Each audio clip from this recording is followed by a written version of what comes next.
तर काही महत्त्वाच्या गोष्टी तुम्हाला सांगायच्या आज. काही महत्त्वाच्या गोष्टी म्हणजे कसं आपण स्टॉक मार्केटमध्ये काम करतोय ना, तर काही गोष्टींच्या आपण नोंदी ठेवल्या पाहिजे. हा अभ्यास असतो एक. काही जण ते करत नाही. म्हणजे कोणत्या ठिकाणी मी स्टॉकला बाय केलं, कोणत्या ठिकाणी सेल केलं, मी त्या स्टॉकमध्ये किती प्रॉफिट घेतलं, किती पर्सेंटेज रिटर्न मला त्या स्टॉकमध्ये मिळाले. माझा कोणता असा झोन होता त्या स्टॉकमध्ये, मी तिथेच त्याला बाय करायला पाहिजे होतं किंवा बाय केल्यानंतर मला त्याच्यामध्ये प्रॉफिट मिळतंय का? माझा स्टॉप लॉस एरिया या सर्व गोष्टींची नोंद आपल्याजवळ असलीच पाहिजे. तो अभ्यास असतो एक. काही जण ते करत नाही. एक प्रकारे तुम्ही ट्रेडिंग जर्नल असं नाव ऐकलेलं आहे का सर्वांनी? सांगा. ट्रेडिंग जर्नल, ट्रेडिंग जर्नल हे नाव ऐकलेलं आहे का सर्वांनी? हे मेंटेन करताना कोणी दिसत नाही. तुमच्याकडून या गोष्टी लिहिल्या गेल्या पाहिजे. त्याचा काय फायदा होत असतो? पुढे एखाद्या स्टॉकमध्ये समजा आता हा स्टॉक आहे. तुमच्यासमोर हा GRSचा स्टॉक आहे. समोर दिसतोय तुम्हाला. तर ह्या स्टॉकमध्ये मला एंट्री घ्यायची. आता याचा ट्रेंड तुम्हाला कसा दिसतोय सर्वांना सांगा बरं? स्टॉकचा ट्रेंड कोणता आहे?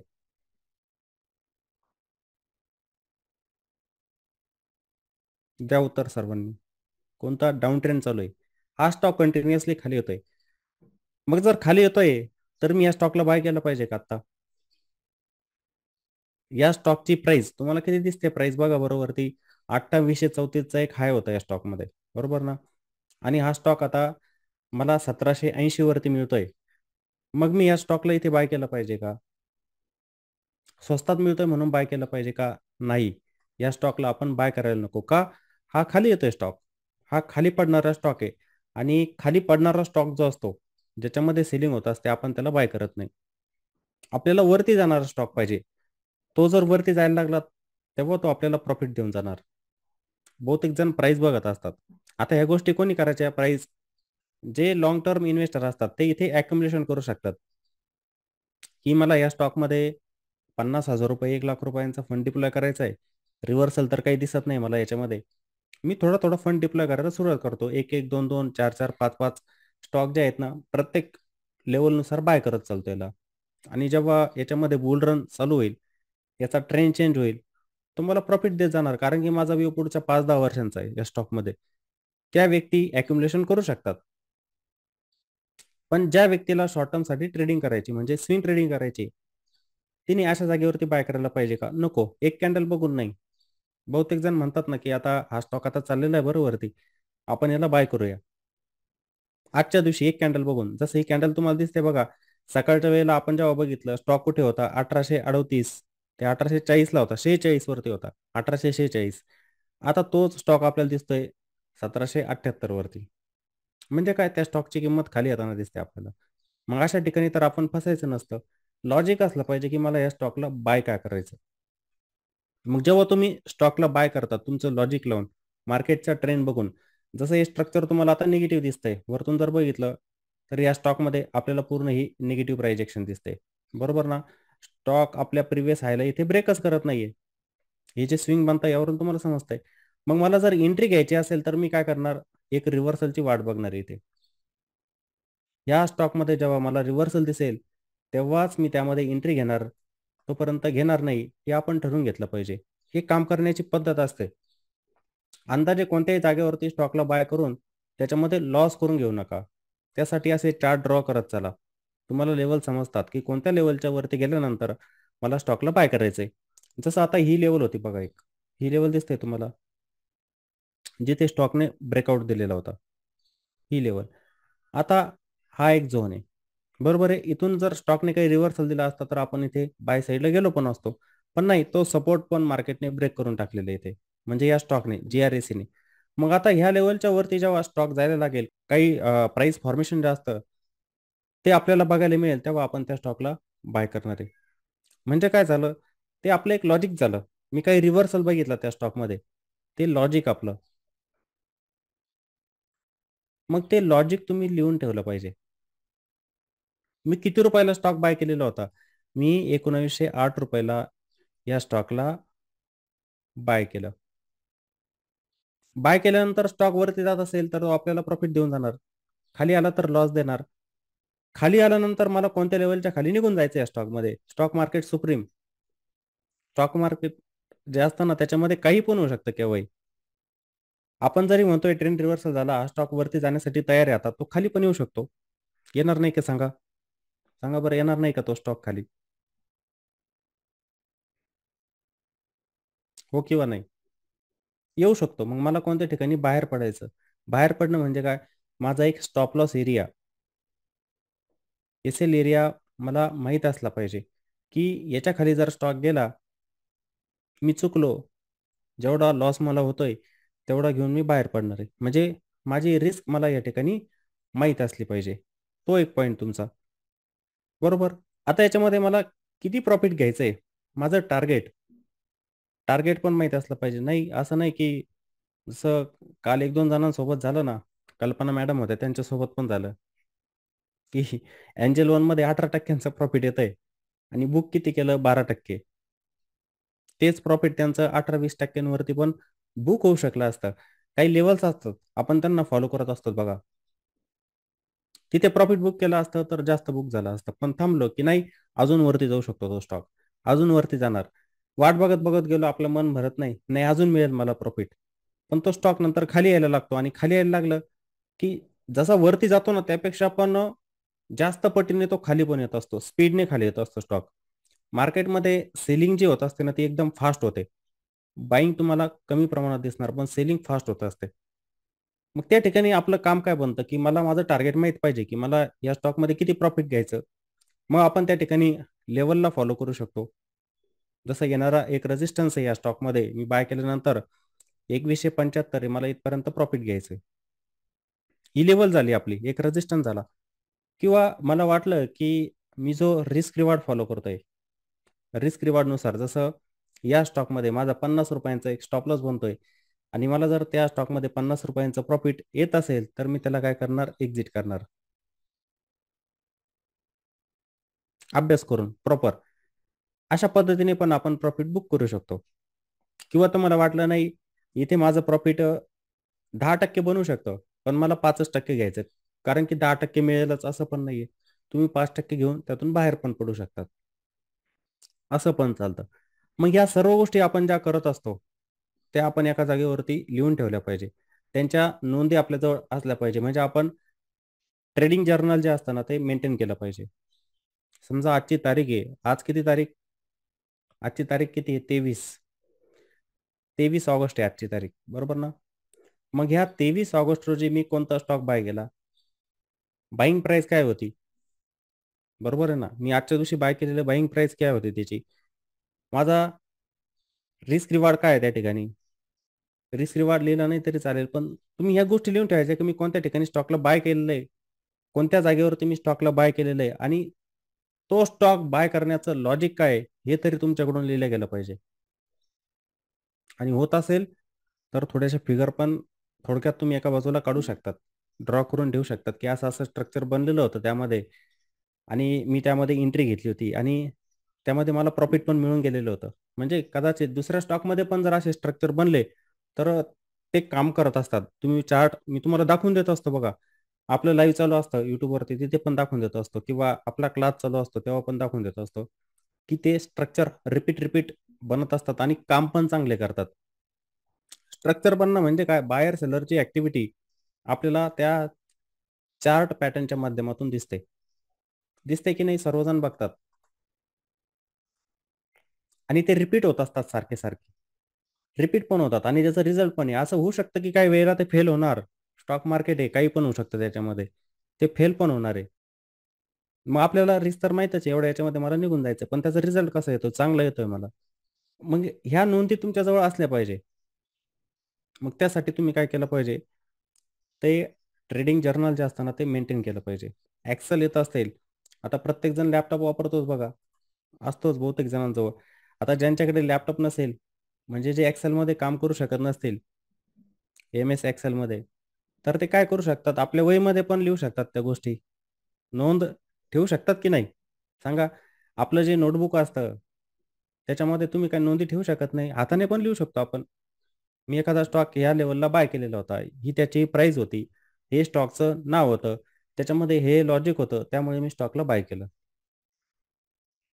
या नोंदी आपण आपल्या नोटबुकमध्ये पण ठेवू शकतो.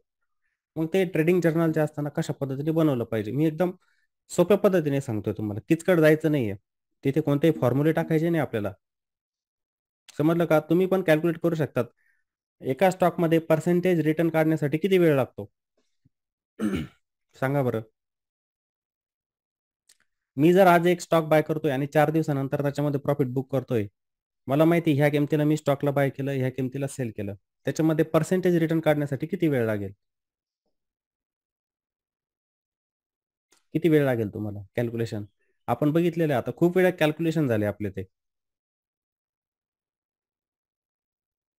2 मिनिटामध्ये, 1 मिनिटामध्ये फक्त तुम्ही आपल्या मोबाईलमध्ये जायचं, कॅल्क्युलेटरमध्ये एकच मिनिट लागेल फक्त तिथे कॅल्क्युलेशन करण्यासाठी, की एवढे-एवढे पर्सेंटेज रिटर्न माझे बनले याच्यामध्ये. सर्वांचा अभ्यास झालेला आहे. किती वेळेला रिपीट झाल्या गोष्टी, खूप वेळेला झाल्या. मग ते मेंटेन करू शकतात. आता आजच्या दिवशी आपण काय करूया, मी तुम्हाला Excelवरती घेऊन जातो. Excelवरती आपण बघूया, की कशा पद्धतीने मग तुम्ही ते ट्रेडिंग जर्नल जे असतं ना, ते मेंटेन केलं पाहिजे. समजलं? Excelला ओपन करतो मी इथे. एक एक्सेल शीट आहे. ब्लँक एक्सेल शीट इथे तुम्हाला दिसेलच बघा. आपल्याला काय करायचं इथे, जसं आपण मंथ वाईज पण करू शकतो, की महिन्याला मी कोणकोणत्या स्टॉकमध्ये बायिंग सेलिंग केली किंवा तुम्ही एकाच जागेवरती त्याला आणू शकतात. काय लिहायचं? सीरियल नंबर लिहायचं. आपण टाकू शकतो मग इथे सीरियल नंबर. सीरियल नंबर कशासाठी? की मी आज हा 1 नंबरचा स्टॉक बाय केला. 2 नंबरला मी कोणता स्टॉक बाय केलेला आहे ते.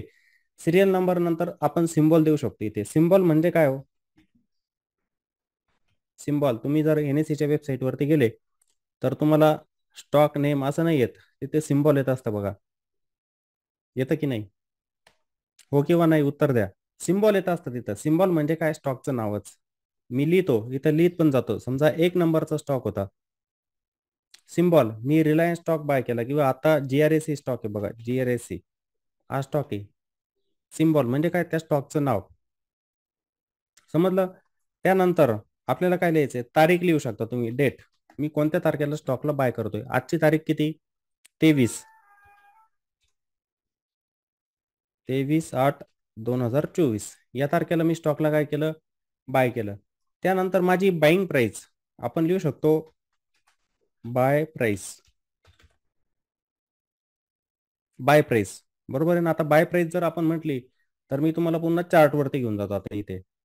आता मी समजा हाच स्टॉक जो होता, हा इथे ₹1908 ला बाय करतोय. जेव्हा या रेझिस्टन्सच्या वरती मला काही रिव्हर्सल दिसेल, तिथे मी बाय करतोय. मग मी काय करणार याच्यामध्ये, ही प्राइस टाकून देणार 1908. बाय प्राइस किती टाकतोय मी? ₹1908 ही बाय प्राइस टाकतोय. आता सेल प्राइस आहे तुमची. ही सेल प्राइस तुम्हाला माहीत असणार का हो सांगा बरं? सेल प्राइस तुम्हाला माहीत असणार का? नाही, कारण की त्याच्यामध्ये तुम्ही प्रॉफिट बुक केलेलं नाही. आता तर एंट्री घेताय फक्त तुम्ही. काय? एंट्री घेताय फक्त. अजून काय गोष्टी लिहू शकतात? मी त्यामध्ये फंड किती डिप्लॉय केला. इथे फंड पण लिहू शकता तुम्ही. फंड किती डिप्लॉय केलेला आहे. समजा मी म्हटलो, की मी एका स्टॉकमध्ये इथे ₹50,000 ची रक्कम लावली. 1, 2, 3 ₹50,000 लावले. हा फंड लावलेला आहे माझा. फंड लावल्यानंतर मला याच्यामध्ये किती प्रॉफिट मिळतंय. मग हे प्रॉफिट जे आहे, तुम्ही पर्सेंटेजमध्ये लिहू शकतात किंवा पैशांमध्ये पण लिहू शकतात. दोन्ही मेंटेन केलं तरी चालेल याच्यामध्ये. प्रॉफिट इथे प्रॉफिट लिहिलं तुम्ही. पर्सेंटेजमध्ये लिहिलं तरी चालेल. म्हणजे इथं त्या स्टॉकमध्ये तुम्हाला किती पर्सेंटेज रिटर्न मिळाले. तुम्ही याच्यामध्ये बदल करू शकतात. काही अडचण नाही. प्रत्येकाला वाटतं काही जण Excelमध्ये माहीर पण असतात, की त्यांना Excelमध्ये चांगलं काम पण जमतं. ते करू शकतात इथं. चांगल्या पद्धतीने बनवू शकतात अजून या एक्सेल शीटला इथे. ठीक आहे. पर्सेंटेज, प्रॉफिट जसं मी म्हटलं, की मी 10% प्रॉफिट याच्यामध्ये बुक केलेलं होतं. मग तुम्ही प्रॉफिट किती लिहू शकतात? ₹5,000 प्रॉफिट मला याच्यामध्ये मिळालं. त्यानंतर पर्सेंटेज रिटर्न किती मिळाले मग माझे? 10% झाले. ते तुम्ही मेंटेन करू शकता त्याच्यामध्ये. त्यानंतर लॉजिक आहे आता महत्त्वाचं काय आहे? लॉजिक. काय? लॉजिक. इथं तुम्ही टाकू शकता ट्रेड लॉजिक. त्या स्टॉकमध्ये मी एंट्री घेतली, त्याचं लॉजिक काय? हा महत्त्वाचा मुद्दा असतो. बहुतेक जणांना हेच माहित नसतं, बाईंग सेलिंग चालू असतं, पण मी त्या स्टॉकमध्ये बाईंग का करतोय, तिथे ट्रेड घेण्याचं लॉजिक काय हे बहुतेक जणांना माहीतच नसतं. त्यामुळे सर्वजण तिथे फेल होऊन जातात. लॉस होण्याचं कारणच ते स्टॉक मार्केटमध्ये आपण जे काम करतो ना, आपण रँडम काम करत असतो. म्हणजे अंदाजे काम करतो आपण, की उचलायचा. कारण की आज एक ग्रीन कॅन्डल दिसली ना, जसं जी-आर-एस-सीमध्ये सकाळी ग्रीन कॅन्डल बनते याचा अर्थ तो आज वरतीच जाईल. आपण म्हणतोय म्हणून नाही जाणार वरती तो. तो स्टॉकचा आहे ना, आपण म्हणतोय म्हणून जाणार नाही वरती, की मी म्हणतोय आज ग्रीन कॅन्डल बनली म्हणजे वरती जाईल. नाही जाणार. तसं स्ट्रक्चर, प्राइस फॉर्मेशन तसं चार्टवरती तयार व्हायला पाहिजे. तर तो स्टॉक वरती जाण्यासाठी तयार झालेला असं समजायचं. एक कॅन्डल बघून नाही. मग तुम्ही एक कॅन्डल बघून जर काम करत असाल, तर मग ते रँडम काम झालं तुमचं. अंदाजे तुम्ही त्या स्टॉकला बाय करून टाकलं. लॉजिक असलं पाहिजे. मग त्या ट्रेडचं लॉजिक काय? ते लॉजिक तुम्ही इथे लिहिण्याचा प्रयत्न करायचा. मग मी म्हणणार, की जी-आर-एस-सीमध्ये मी जी एंट्री घेतली, ट्रेंड रिव्हर्सल बघून घेतली एंट्री. काय बघितलं मी याच्यामध्ये? Trend reversal. म्हणजे जो स्टॉक डाउन ट्रेंडमध्ये होता पहिला, तो आता अप ट्रेंडमध्ये जातोय. त्याच्यामध्ये ट्रेंड रिव्हर्सल होतोय. तो ट्रेंड रिव्हर्सल मी बघितला आणि त्याच्यामध्ये मी एंट्री घेतली. हे ते ट्रेडचं काय झालं लॉजिक झालं. या अशा गोष्टी ज्या आहेत, तुमच्याजवळ मेंटेन झाल्या पाहिजे. ठीक आहे, कोणाला दिसतंय, नाही दिसत आहे, थोडं बोल्ड करून घेतो वाटलंच तर याला, ते दिसण्यासाठी. या गोष्टी मेंटेन करा. खूप फायद्याच्या असतात. समजलं का? ह्या गोष्टी तुम्हाला पुढे पण फायदा देणार. का फायदा देणार बरं? त्याचं कारण काय? सांगा. मी म्हणतो फायदा देणार, पण का फायदा देणार त्या? त्याचं कारण काय? कोणी सांगू शकेल मला? बोला, बोलत चला.